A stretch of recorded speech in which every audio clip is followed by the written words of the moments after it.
Politics, Violence and the State. Act 1. Two routes into politics. Fanny Kaplan entered political violence before she was 20.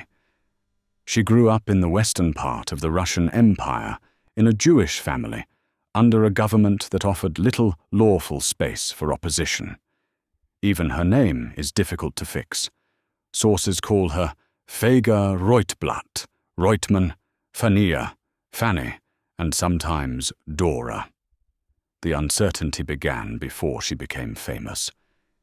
In December 1906, a bomb exploded too early in a hotel room in Kyiv. Kaplan was arrested in connection with the planned attack and sentenced to death. The sentence was reduced to permanent hard labor. She spent the next 11 years in the prison and exile system of eastern Siberia. During that time, she lost most of her sight.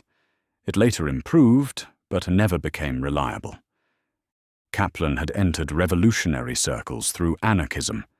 In prison, among other political inmates, she moved towards the socialist revolutionary tradition. The party had a mass political program built around the peasantry and land reform.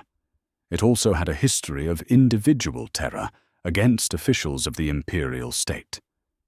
The February Revolution of 1917 released political prisoners. Kaplan returned from Siberia into a country that suddenly contained newspapers, parties, elections, and competing forms of socialism. For a short period, open politics became possible. Elections for the Russian Constituent Assembly were held in late 1917. The socialist revolutionaries received the largest share of the vote. The Bolsheviks had taken power in October, but did not win the assembly. When it met in January 1918, the Bolshevik government dissolved it after one session. During the following months, the space for rival socialist parties narrowed quickly. The left socialist revolutionaries left the government over the Treaty of Brest-Litovsk, then launched a failed revolt in July. Arrests and suppression followed. The Cheka, created in December 1917, had become the instrument for dealing with political enemies outside normal courts. Kaplan supported the Constituent Assembly and regarded Lenin as a man who had seized a revolution that did not belong only to the Bolsheviks. More than half a century later, in West Germany, Ulrike Meinhof entered political violence after more than a decade in public journalism. She was born in Oldenburg in 1934 and lost both parents while still young. Her guardian, the historian Renate Riemek, was active in the peace movement and opposed West German rearmament.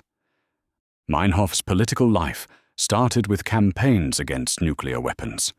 She organized meetings, petitions, marches, and demonstrations. In 1958, she joined the banned Communist Party of Germany. She also became one of the most visible left-wing journalists in the Federal Republic. At the magazine Konkret, she wrote about rearmament, the survival of former Nazis inside West German institutions, and the gap between the democratic language of the new republic and the people who still held authority inside it.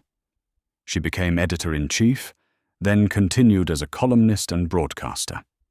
By the late 1960s, she was working for radio and television and teaching journalism at the Free University in West Berlin. West Germany was not a clean democracy. The police killing of student Benno Ohnesorg during a protest in 1967, the shooting of student leader Rudi Dutschke by a right-wing extremist in 1968, the Vietnam War, emergency legislation, and the influence of the Springer Press all shaped the radical left. Protesters had reasons to distrust the state. Meinhof had spent years publishing those reasons. In May 1968, after the attack on Dutschke and the violent protests that followed, she published an article called From Protest to Resistance. It opened with a distinction borrowed from the Black Power movement. Protest is when I say, I don't like this. Resistance is when I put an end to what I don't like. The article defended physical resistance, including property damage, against what Meinhof described as the violence of the system. It also treated ordinary protest as something that had already failed. Meinhof regarded the Federal Republic as a system moving towards fascism. At the time, she was still writing in a magazine, working in broadcasting and teaching at a university.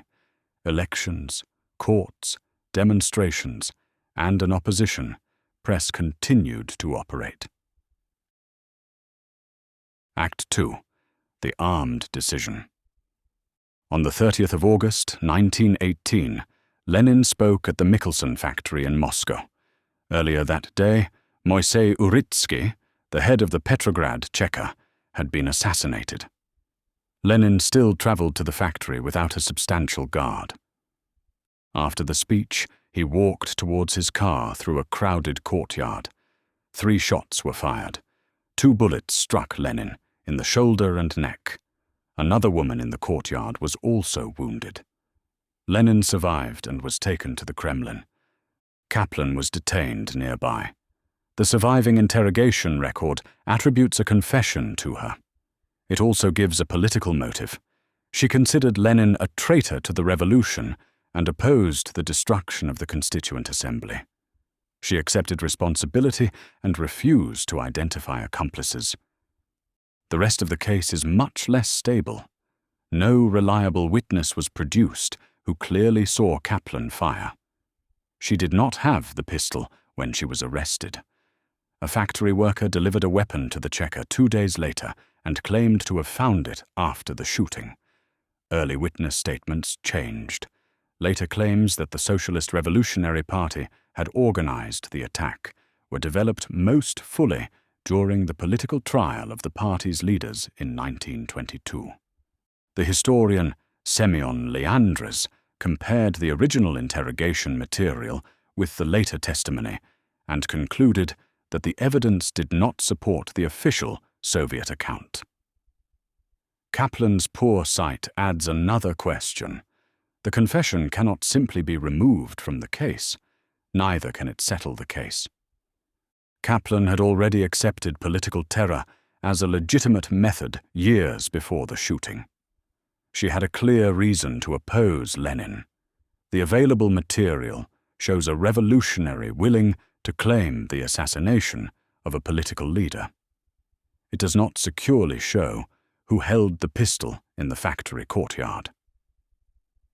In early 1970, Andreas Baader was arrested and returned to prison to serve a sentence for setting fire to 2 department stores. Gudrun Enslin and others planned to free him. Meinhof supplied the public cover for the operation. She claimed that she and Baader were preparing a book and that they needed to work together at a research institute in Berlin-Dahlem. Her public name helped secure permission for Baader to leave prison under guard. On the 14th of May, 1970, Baader sat with Meinhof in the institute's reading room. Armed members of the group entered the building. An institute employee, Georg Linke, was shot and seriously wounded. 2 justice officers were also injured. Baader and the group escaped through a window. Meinhof went with them. Some participants later said that the original plan had been for Meinhof to remain in the room, deny knowledge of the attack, and continue working in public. According to that account, her decision to follow the others through the window was spontaneous. Within weeks, the group traveled to a Palestinian training camp in Jordan. Back in West Germany, it acquired money, cars, weapons, false papers, and apartments through bank robberies and theft. In 1971, a programmatic text associated with Meinhof named the organization the Red Army Faction, or RAF, and placed armed struggle above reformist politics. The move into the underground changed the function of Meinhof's writing. Public articles had argued for resistance. RAF texts justified the actions of a clandestine armed group. The RAF attacked police buildings, courts, the United States military, the Springer Publishing Company, and the financial system. In May 1972, 6 RAF bomb attacks killed 4 people and injured more than 60. Act 3. The State Answers. Kaplan was questioned by the Cheka, moved to the Kremlin, and shot within days of her arrest. The standard account dates her execution to the 3rd of September, 1918. A later memoir by Kremlin Commandant Pavel Malkov states that he carried out the order and that her body was destroyed. There was no indictment, defense, public hearing, or judgment. The physical evidence and witness statements were never tested in court. The attacks on Lenin and Ulrike did not create Bolshevik political violence. Arrests, hostage-taking, and executions were already part of the Civil War. The 2 attacks gave the government an immediate public reason to enlarge them. On the 5th of September, 1918, the Council of People's Commissars issued the decree associated with the Red Terror. It called for class enemies to be isolated in camps and for people connected to White Guard organizations, conspiracies and revolts to be shot.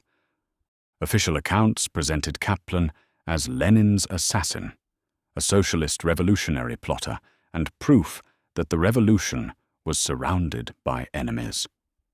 Ulrike Meinhof was arrested near Hanover in June 1972. Her first major judgment concerned the Baader liberation. In November 1974, a West Berlin court sentenced her to 8 years in prison for attempted murder connected to the operation. In May 1975, a larger trial opened in Stuttgart-Stammheim against Meinhof, Baader, Enslin, and Jan Karl Raspe. The charges included murder, attempted murder, bomb attacks, and membership in a criminal organization. On the 9th of May, 1976, Meinhof was found hanged in her cell. The official investigations concluded that she had died by suicide. Supporters disputed that finding, but the criminal proceedings against her ended before the Stammheim court reached its judgment. The Federal Republic responded to the RAF with high-security prisons, expanded police powers, and new anti-terror laws. Meinhof's lawyers challenged detention conditions, evidence, and procedure, and the courts continued to issue rulings. Both cases acquired their own public shorthand. Kaplan became the fixed answer to the question of who shot Lenin. Meinhof supplied half the label Baader-Meinhof Group, although later research has shown that she was not always one of its strongest internal leaders. For Kaplan, public politics had been closed by the state. Meinhof left public politics while she still possessed a platform inside it. They share the label of revolutionary violence, but not the records beneath it.